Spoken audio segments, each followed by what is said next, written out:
شب برات کے تعلق سے ایک مرتبہ اللہ کے نبی علیہ الصلوۃ والسلام نے اما عائشہ رضی اللہ تعالی عنہا سے سوال کیا کہ اے عائشہ هل تدرین ما فی هذه اللیلہ، کہ اے عائشہ کیا تم اس رات کے بارے میں جانتی ہو؟ اما عائشہ رضی اللہ تعالی عنہا فرماتی ہے کہ ما فیہا یا رسول اللہ صلی اللہ علیہ وسلم، اے اللہ کے رسول صلی اللہ علیہ وسلم آپ ہی بتا دیجئے کہ اس میں کیا ہوتا ہے۔ میرے بھائیوں، اللہ کے نبی علیہ الصلوۃ والسلام فرماتے ہیں کہ اسی رات میں اس سال پیدا ہونے والے ہر بچے کا نام لکھا جاتا ہے، اسی رات میں ہر مرنے والے شخص کا نام لکھا جاتا ہے، اسی رات میں تمہارا اعمال اٹھایا جاتا ہے، اسی رات میں آپ کے رزق لکھے جاتے ہیں۔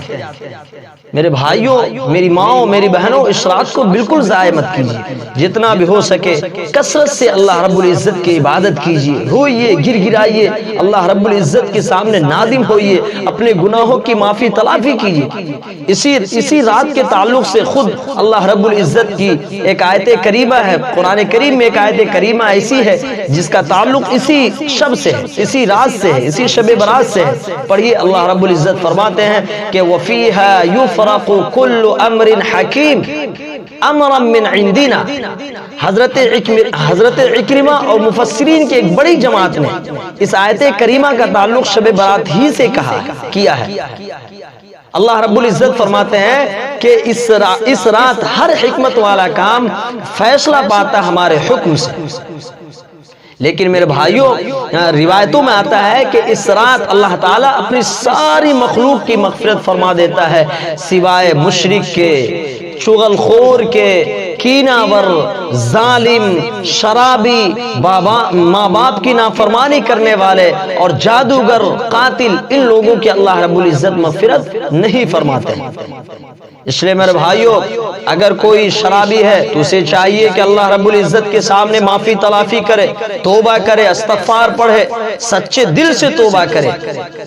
اگر کوئی ماں باپ کا نافرمان ہے تو اسے چاہیے کہ اپنے ماں باپ کے سامنے جا کے روئے، گر گرائے، اپنے ماں باپ سے معافی مانگے، اپنے ماں باپ کے چوکھٹ پہ گر جائے اور کہے کہ اے میری والدہ، اے میرے والد محترم، آپ معاف فرما دیجئے ورنہ اللہ تعالی ہمیں نہیں بخشے گا۔ آپ جائیں، روئیں، گر گرائیں جا کر۔ اگر کوئی کینہ ور ہے، بغض و عداوت اس کے اندر بھرا ہوا ہے تو اسے چاہیے کہ اپنے کینے کو اٹھا کر پھینک دیں، اپنے دل کو بالکل صاف و شفاف کریں۔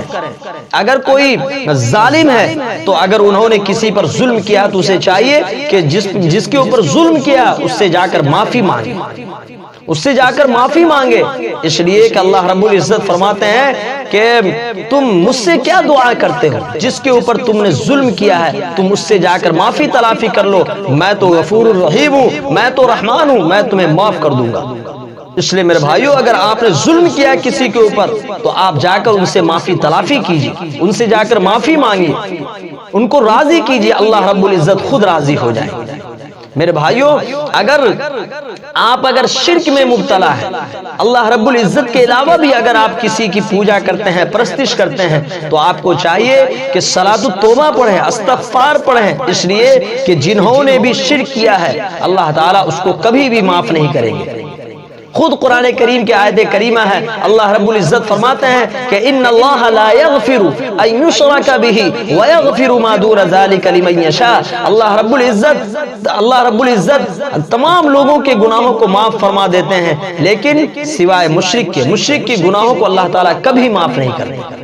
اس لیے اگر آپ سے شرک اگر سرزد ہو گیا ہے تو آپ صلاۃ التوبہ پڑھیں، آپ جو ہے اللہ رب العزت کے سامنے روئیں، گر گرائیں، اللہ کے دربار میں حاضر ہوں اور اللہ رب العزت سے کہے کہ اے اللہ میں بھول چوک ہو گئی ہے، اللہ معاف کر دیجیے، اے اللہ آئندہ کبھی اے اللہ آپ کے فرمان پر عمل کروں گا۔ اس لیے کہ اللہ رب العزت آپ خود فرماتے ہیں کہ لو کان فیہما آلہۃ الا اللہ لفسدتا۔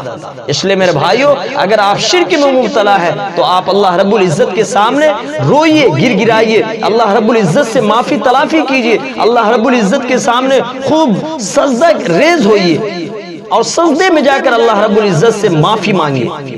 انشاءاللہ اللہ رب العزت آپ کے گناہوں کو معاف فرمائیں گے۔ تو یہ چند لوگ تھے. اگر آپ نے ظلم کیا ہے یا آپ نے کسی کا قتل کیا ہے، اگر آپ جادوگر ہیں، کاہن ہیں، تو آپ ان تمام چیزوں کو چھوڑ دیں، اس لیے کہ ایسے لوگوں کی مغفرت نہیں ہوتی، ایسے لوگوں کی بخشش نہیں ہوتی. میرے بھائیوں، یہ بہت ہی متبرک رات ہے، بہت ہی بابرکت رات ہے، بہت ہی مغفرت والی رات ہے. اس رات کی بہت بڑی فضیلت آئی ہے احادیث میں بھی. جب اللہ کے نبی صلی اللہ علیہ وسلم فرماتے ہیں کہ جب شعبان کی 15ویں رات ہو تو اس کی رات میں نوافل پڑھو اور دن میں روزے رکھو، اس لیے کہ اللہ تعالیٰ سورج ڈوبنے سے پہلے اس رات آسمان دنیا پر تشریف لے آتے ہیں اور یہ اعلان ہوتا ہے، یہ آواز لگائی جاتی ہے کہ ہے کوئی میرا بندہ جو مجھ سے معافی مانگے، ہے کوئی میرا بندہ جو اپنے گناہوں پر نادم ہو، اپنے گناہوں کی معافی تلافی کرے، میں اس کے گناہوں کو معاف کروں گا. ہے کوئی میرا بندہ جو رزق کا سوال کرے، میں اس کو رزق عطا کروں گا.